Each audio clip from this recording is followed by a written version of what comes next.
Bienvenidos a Vida Incluyente. A menudo, la historia se escribe con los nombres de quienes conquistaron imperios o descubrieron continentes. Hoy vamos a hablar de una conquista mucho más profunda, la conquista del silencio, de la oscuridad y del prejuicio. ¿Qué define al ser humano? ¿Es su capacidad de ver, de oír o de caminar? ¿O es algo que reside en la voluntad inquebrantable de conectar con el otro?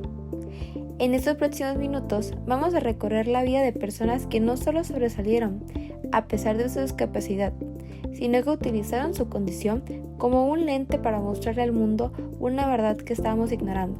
Empezaremos con la mujer que nos enseñó que el alma no tiene límites sensoriales, una mujer que antes de ser un ícono fue una niña atrapada en un mundo sin palabras. Helen Keller nació en 1880. A los 19 meses una enfermedad la dejó ciega y sorda. Imaginen por un momento ese aislamiento. No hay luz, no hay sonido. No hay una forma de entender que las cosas tienen nombre. Durante años, Helen vivió en lo que ella llamaba un mar de niebla. Pero en 1887 llegó Anne Sullivan. Anne no solo fue su maestra, fue su arquitecta. El momento que cambió la historia de la discapacidad ocurrió frente a una bomba de agua. Mientras el agua fría corría por una mano de Helen, Ana deletreaba la palabra A-G-U-A, agua, en la otra. En ese instante, la niebla se disipó. Helen comprendió que el mundo exterior estaba vivo y que ella podría nombrarlo. Esa niña, que muchos consideraban incapaz de aprender, terminó convirtiéndose en la primera persona sordociega en obtener un título universitario. Pero el impacto de Helen no solo se quedó en la superación personal. Ella fue una activista feroz. Luchó por el sufragio femenino, por los derechos laborales y sobre todo fue la voz de quienes no tenían una. Ella dijo una vez: la ceguera separa a las personas de las cosas, pero la sordera separa a las personas de las personas. Gracias a Helen Keller, el mundo entendió que la discapacidad sensorial no es solo una discapacidad intelectual. Su legado transformó las leyes de educación, especialmente en Estados Unidos y el mundo en general. Nos enseñó que el lenguaje es la llave de la libertad. Su impacto fue tan grande que incluso hoy, más de un siglo después, su sistema de comunicación táctil sigue siendo la base para la autonomía de miles de personas sordociegas. Helen no vio con el alma. No solamente vio de esa manera, sino que hizo que el mundo viera la dignidad detrás de la oscuridad. Como vemos, Helen Keller fue parte primordial de una revolución en la parte de discapacidad de las personas sordociegas. Ahora, también hablemos de otras dos personas, la mente y el código, Stephen Hawking y Louis Braille. Corría el año 1963.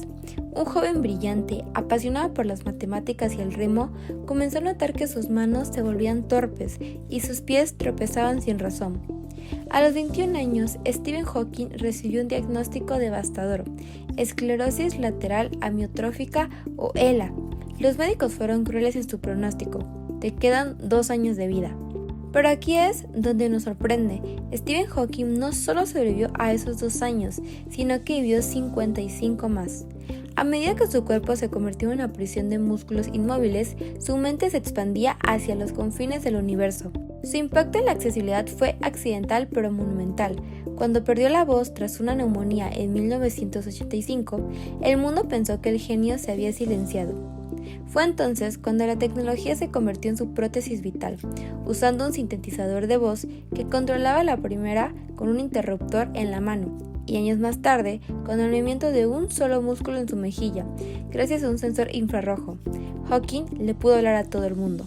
Hawking normalizó la tecnología asistiva. Ver a una de las mentes más brillantes de la historia comunicarse a través de una voz robótica le recordó al planeta que la voz no está en las cuerdas vocales, sino en las ideas. Él demostró que la discapacidad física es irrelevante cuando existe la tecnología adecuada para liberar el intelecto. No era un enfermo, ni tampoco una persona necesitada.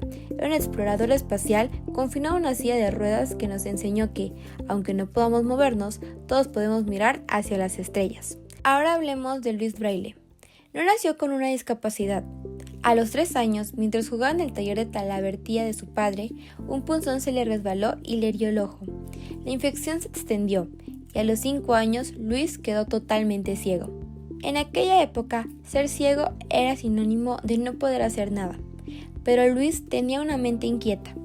A los 10 años entró al Instituto Real para Jóvenes Ciegos en París.